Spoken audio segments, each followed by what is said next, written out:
Hey guys, welcome back to the channel, and this is how to transfer money from bank to a PayPal account Sri Lanka. So guys, the first thing that you will do is simply go to paypal.com and make sure you are signed in into your account. And from here guys, just simply go ahead and go to your wallet. And from here, once you are on your wallet, just simply click on link a bank.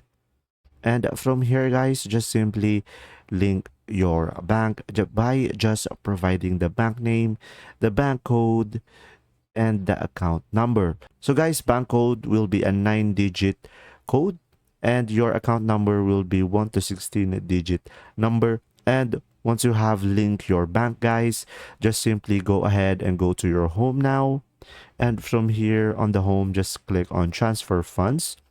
And after that, from here, since I don't have a balance yet, I won't be able to show you. But if you do, just follow the steps that I'm going to show you on the screen.